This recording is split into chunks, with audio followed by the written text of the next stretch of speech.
Hey guys, welcome back.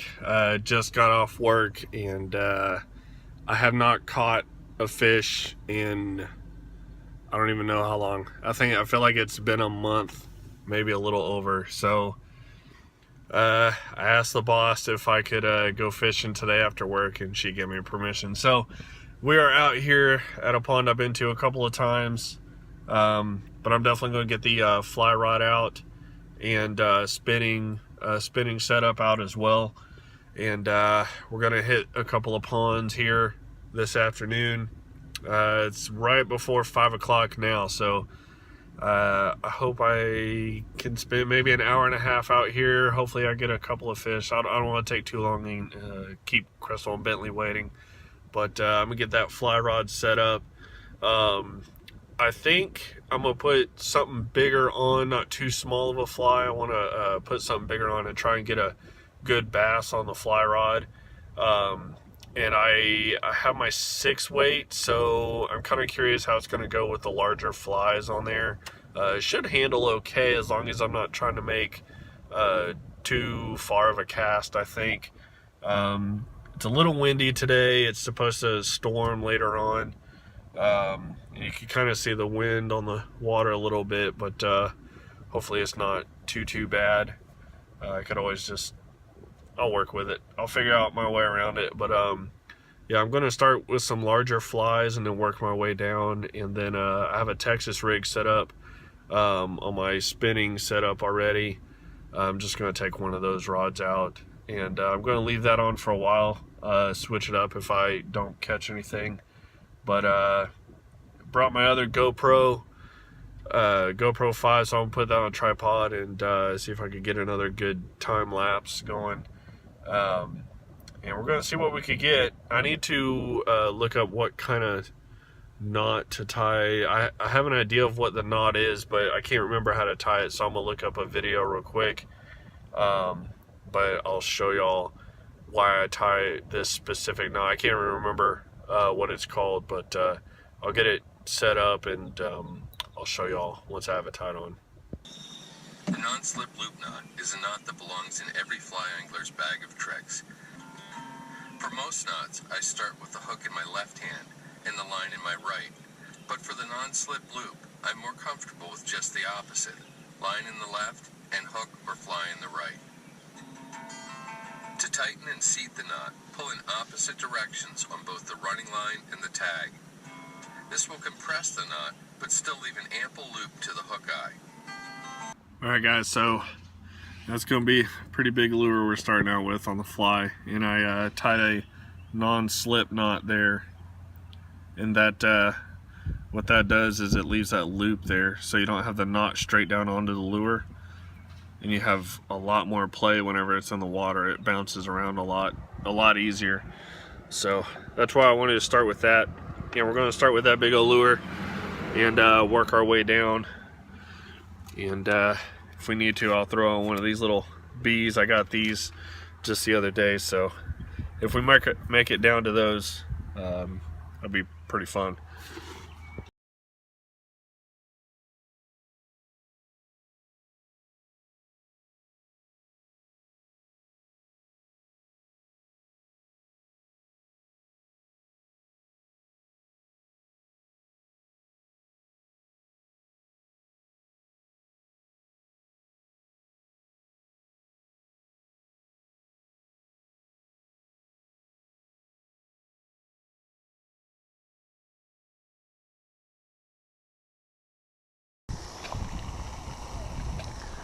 Definitely smaller than what we had on there, but see if I could get anything to bite this.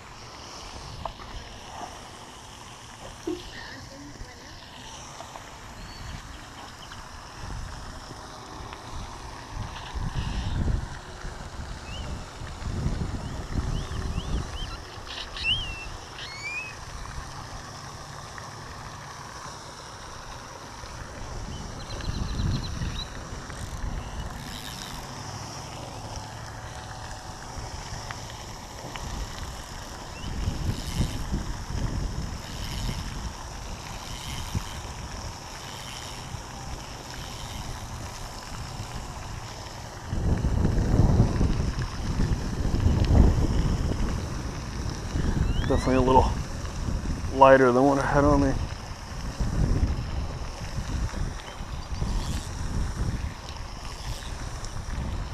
Definitely a lot smoother casting.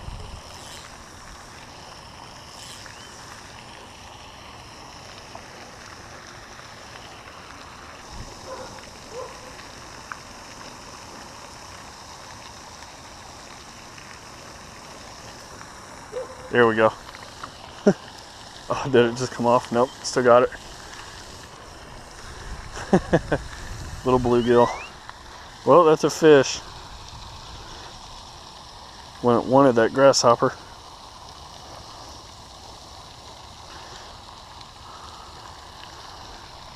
Nice little bluegill. Whoop.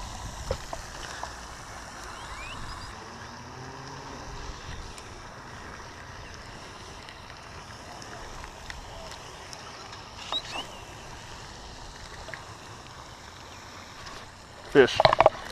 Fish on. Almost right when it landed in the water. Get over here. Oh, he came off. That was bass. Came off. He hit it like right when it hit the water. Dang it.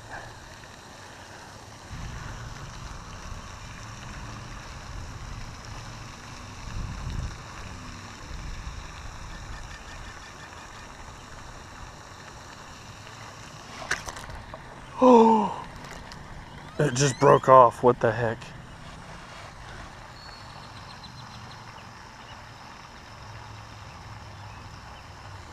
That just snapped my line right off.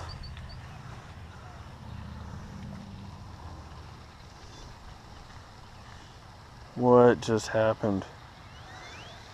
Freaking crazy, man. What? Oh. Okay. I have to switch over to the fly. I don't know what just happened. Man, something was like pecking at it. It's really, really bad. Oh, man. What in the world just happened?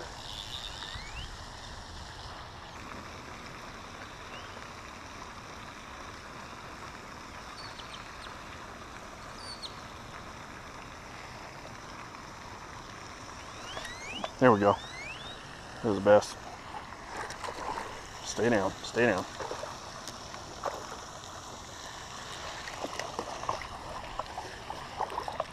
And there we go. Yes. Woo!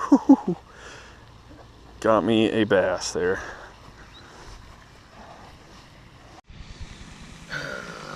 Finally got us a bass. And it's beautiful. It's a good looking fish. That makes me happy right there. I can end the day. Of course, you know, before I go home to Crystal and Bentley. That makes my day every day. But this is nice. Got a little belly on her. Nice little fish. She's going back in.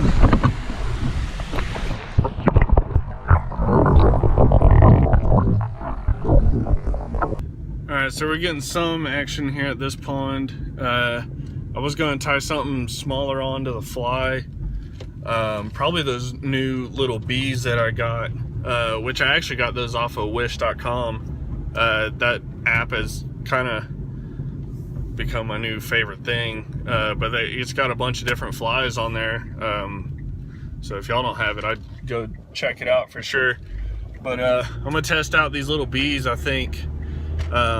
Before I tie them on, we're gonna hop on over to the next pond, and hopefully the bass in this next pond are a little more active. I've had some pretty good luck at this pond in the past. Made a couple of videos out here, so I think I'm gonna try to leave that grasshopper on for a little while longer, and then I'll switch up. I'll switch to something smaller if the bluegill keep hitting it. But I would love to get a bass on the fly. That's what I really want today.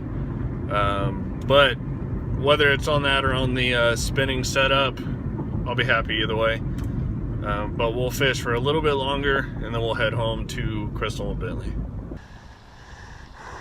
Alright, we gotta try and get a couple more bass here.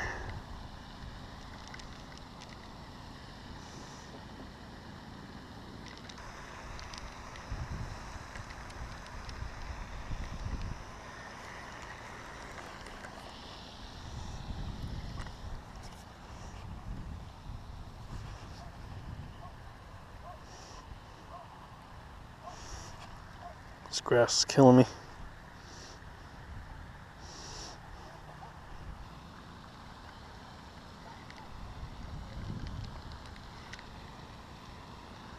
Should have just stayed at the other pond. Grass was more manageable.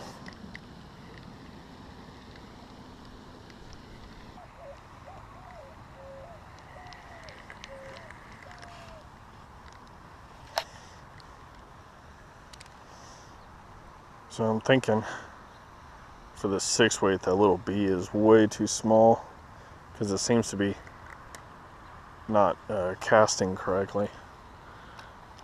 So I think it's a little underweight for a 6-weight. Because with that grasshopper, it was going really, really smooth. With this little B, I don't know, it just seems to be going weird.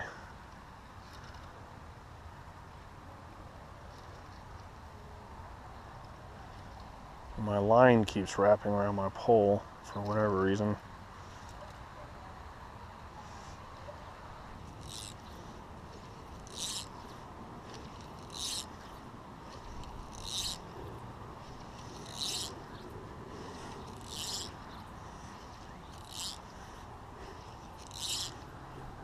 And it's like dipping down for some reason.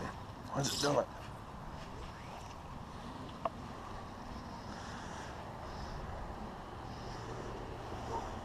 So weird.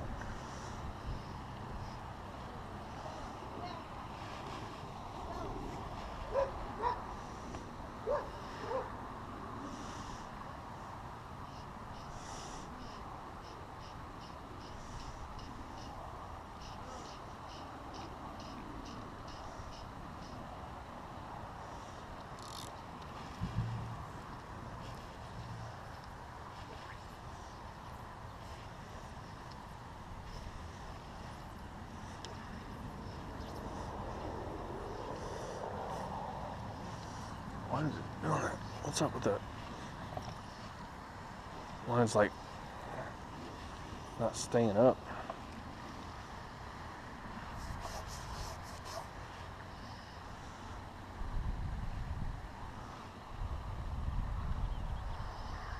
I don't know if the tip of my fly line has absorbed some water or something. Alright guys, closing the video out. Think I made a couple of mistakes and I think I know what they are. First mistake made was leaving that first pond we were at where the fish were biting. Should have stayed there. Should have stayed there and just put that smaller fly on. And speaking of that smaller fly, I don't know if flies can be too small for a weight class. The rod I was using was a 6-weight, so I'm not sure if those bees are just too small for that. It started casting really funny, and I don't know if fly size will really affect that.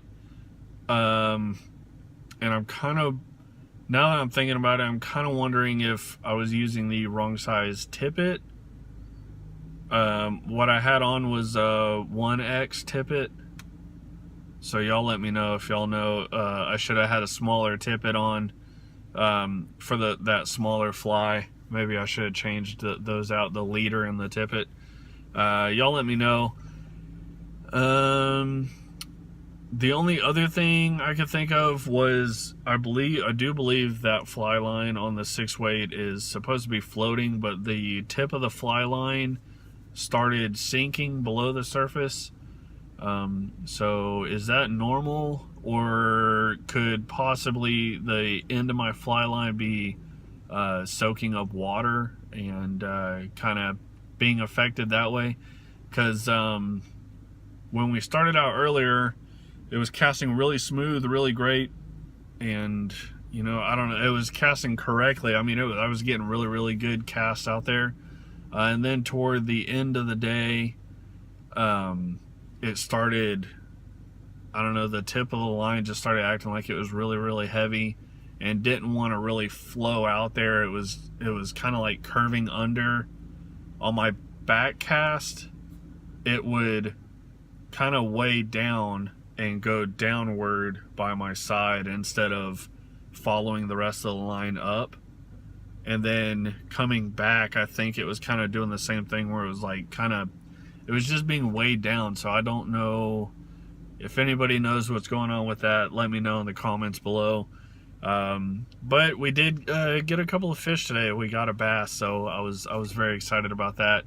I was too excited because I threw it back without getting a photo of it for the thumbnail or anything like that. Hopefully I could get a photo off the GoPro footage. I'll have to toy around with that later. But we are heading home. It's time to get home. It's 8:25, so I stayed out a little later than I wanted to, but I just kept saying one more cast and worked my way around the pond. So, oh well. Yeah, tomorrow I'll let Crystal sleep in. I'll let Crystal sleep in and take care of Bentley, which I usually do, but tomorrow I won't give her a wake-up call. I'll just let her wake up on her own. Hopefully that makes it up to her. But yeah, I'm gonna head home, guys. Let me know what you think of the video. Hit the like button for me. Hit the subscribe button if you haven't already. And I'll see y'all next time.